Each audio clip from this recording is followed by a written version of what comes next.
સીતારામ બધાઈને સાંજના વાગી ગયા 5:45 અને કાયમનો ટાઈમ આપણો નવરી થઈ નહીં અત્યાર સુધી. કાલ રવિવાર છે ને તો આપણે આ ડબલ કામ કરી લઈએ, એમ થાય કે થોડુંક આ કરી લઈએ ના કરી લઈએ. તું જરા તો વેકેશનમાં થાય, ત્યાં સુધી નહીં થાય, કદાચ દિવાળી પછી એ થાય ને કદાચ જો ફરવા વયા જાઉં તો આવી નહીં થાય. 11 દિવસથી તો વેકેશન પડે એટલે કોઈ વાતે પહોંચાય જ નહીં. પછી ક્યારે નીકળીએ ને ક્યારે શું કરીએ કાંઈ ખબર નથી. જાવું એ પાકું છે, ક્યાં જાવું એ તમને આગળ વિડીયોમાં બતાવશું જ્યારે જાઉં ત્યારે. હજી કંઈ નક્કી નથી, કઈ જગ્યા નક્કી નથી કરી.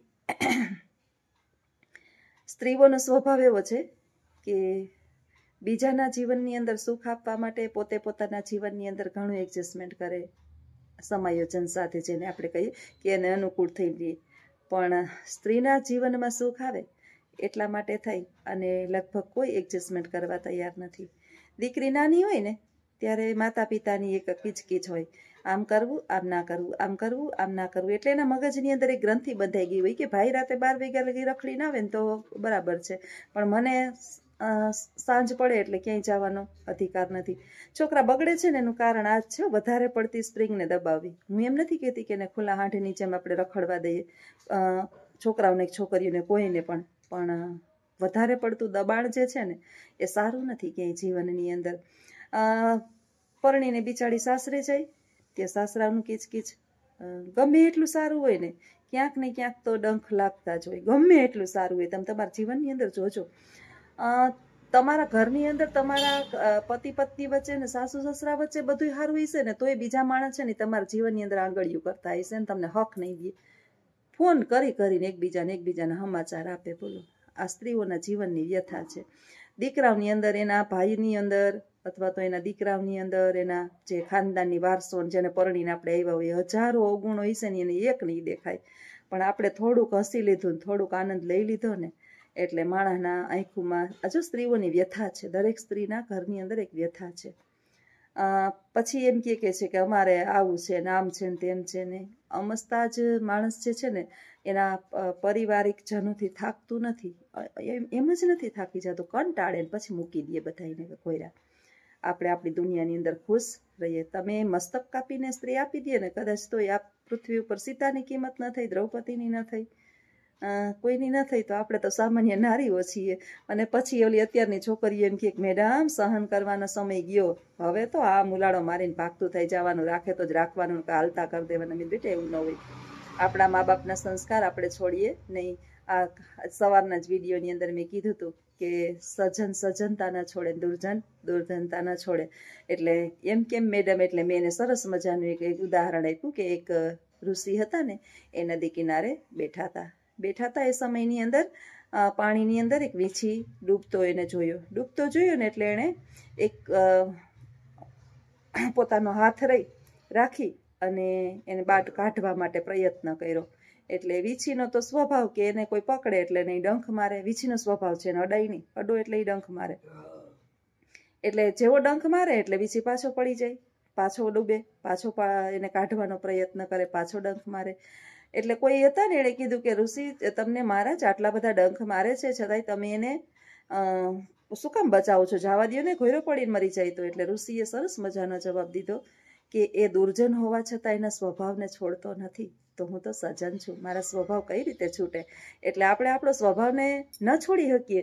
મને ઘણા એમ કે તમને છે ને કે કેટલી વખત સમજાવ્યા, તમારી અંદર કઈ ફેર જ નથી પડતો. તમને આમ કહીએ કે આ બધા આમ જ કરે છે, આમ કરે છે, આમ કરે છે, તમારા સ્વભાવમાં કઈ બદલાવ નથી આવતો.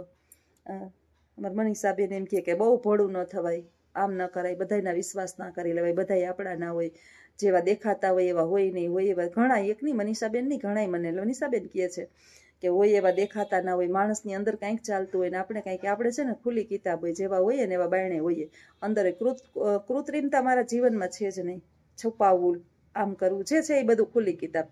બધાને ખબર હોય કે મારા મનની અંદર માણસ તો માણસને મારી નાખીને દાટી દે તોય ખબર નથી પડતી. અત્યારે માણસ એટલા મેલા પડ્યા છે. એટલે મહાભારતની અંદર એક અંશ આવે છે, એની અંદર વેદવ્યાસજી જે છે ને એ યુધિષ્ઠિરને મિત્ર અને શત્રુના લક્ષણો જણાવે છે. મિત્ર અને શત્રુ કોણ હોય આપણે. એટલે એણે એમ કીધું કે તમને એવું ન સમજતા કે દીકરા બાપા, વાહ ભાઈ વાહ ભાઈ વાહ ભાઈ, તો ગમે ત્યારે કામ પડે કે જે હું છું હારી હારી વાતો કરે અને તમને બે મીઠી વાતો કરે. હું તો એવી જ છું, બે મીઠી વાતો કરે ને મારી પાસે એટલે પૂરું.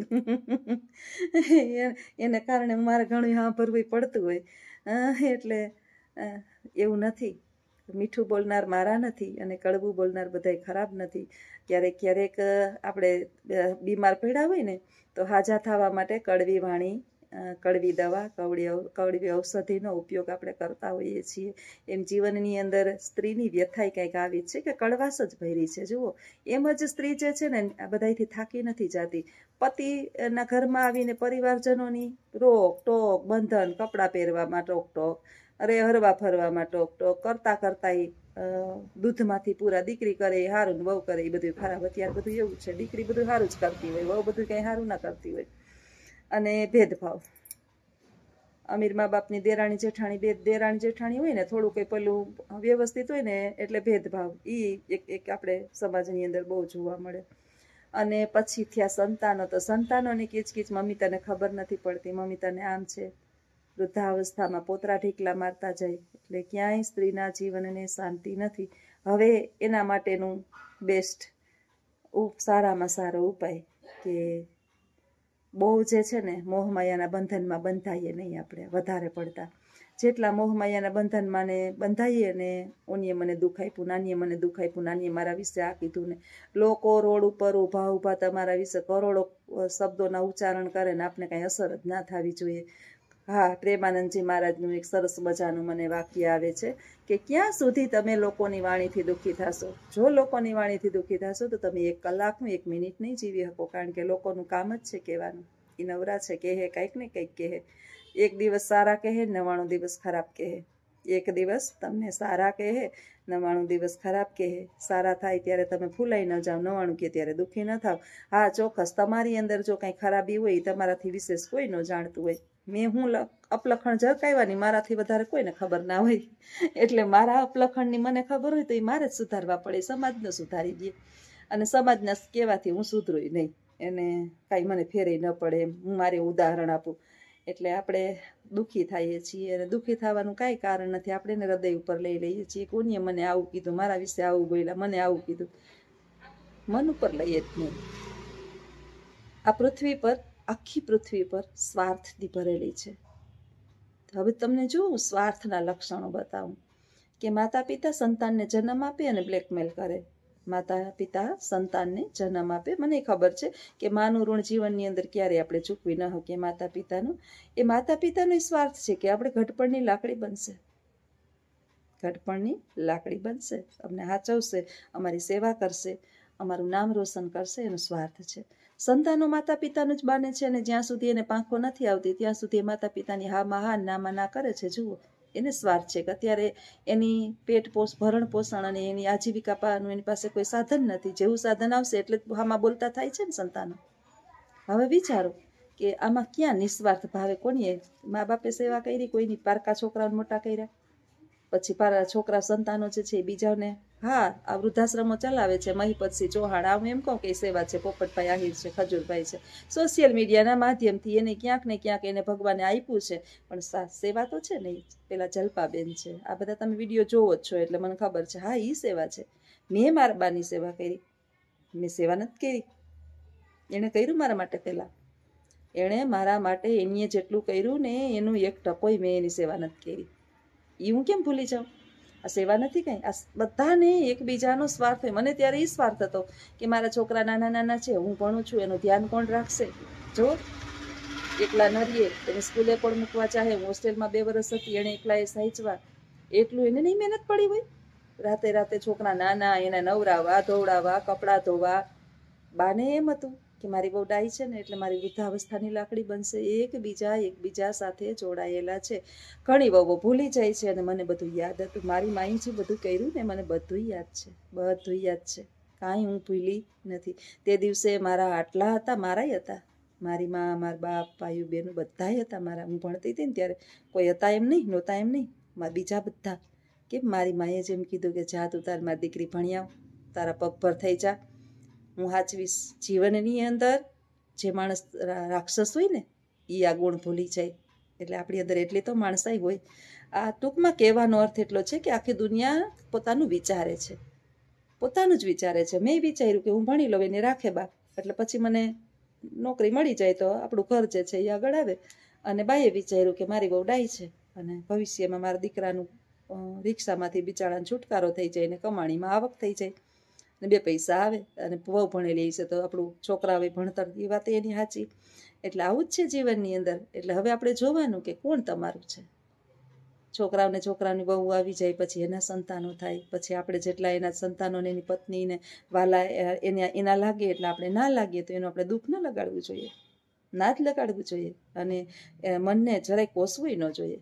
કદાચ આપણા સામું સારા વ્યવહાર કરે તો આપણા સદનસીબ, અને ખરાબ વ્યવહાર કરે તોય દુઃખ ન લગાડવું જોઈએ. આપણા કર્મ હોય અને એ જ કર્મનું પરિણામ આપણે ભોગવતા હોઈએ. ક્યાંક ને ક્યાંક આપણે એને દુઃખી કર્યા હોય ભૂતકાળની અંદર, આગલા આપણા ભવની અંદર, અથવા તો ક્યાંક આપણે એને ડંખ દીધા હોય, એ ડંખ આપણે પાછા મળતા હોય. એમાં કોસવાની કે દુઃખી થવાની કાંઈ જ જરૂર નથી.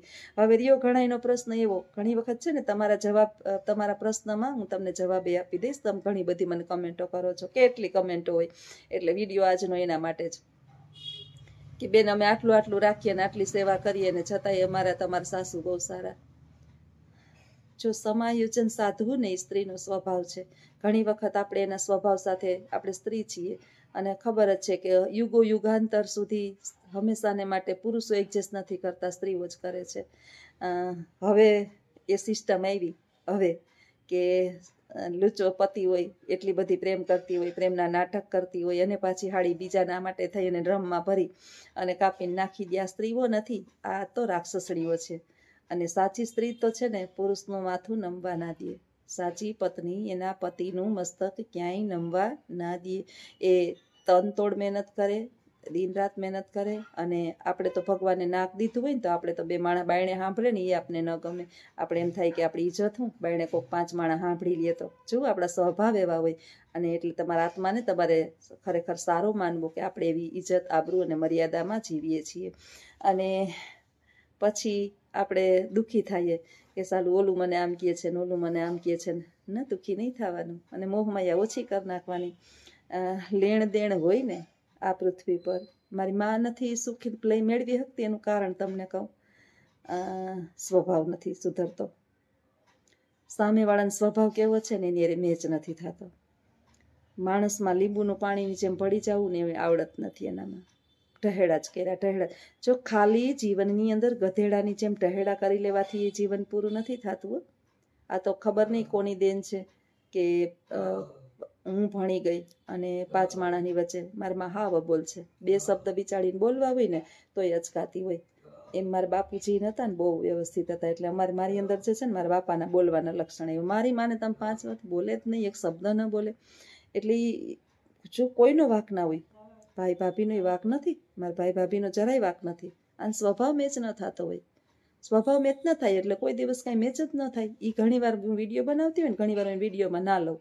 ક્યારેક શું કામ ન લઉં કે એને ખબર નથી, બોલવા જ માંડે કે આમ છે ને આમ છે ને આમ છે ને. આ દુનિયામાં કોઈ ખરાબ જ નથી એમ કહું ને તોય હાલે. ક્યારેક એને ઘૂંટડા ઉતારવા પડતા હોય, ક્યારેક આપણા ઘૂંટડા ઉતારવા પડ્યા હોય. ક્યારેક આપણે જે આપણી દીકરીના સંતાનો વાલા લાગતા હોય, ઠીકના વાલા લાગતા હોય. મારી માને બહુ જ વાલા હતા એમ છોકરીઓના છોકરા. મારા નતરિયા, બાકી મારા 2 બહેનોના છે ને ત્યાં રહેતા.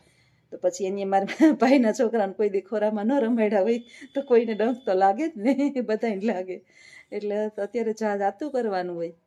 આ ઉંમરે આપણે થાળીમાં આવે ને, મારા હાહરા સરસ વાક્ય કહેતા, મને એમ કહેતા કે જો મેં કીધું બાપુ અત્યારે બધાને કેમ આમ આવતું છે બેટા, એ કે 60 વર્ષ થાય ને એટલે પછી સ્વાદને ન જોવાનું હોય, પેટ ભરાઈ જાય છે ને એ જોવાનું હોય. થાળીમાં હું આવશે એ જોઈ લેવાનું અને પેટ ભરીને હોઈ જવાનું. અમે તો નસીબદાર છીએ કે તું અમને મળી છો. અમારા કંઈક ખરેખર મારે હાહરાના અને મારાય ભેગા પુણ્ય કે અમે 3 ભેગા થયા.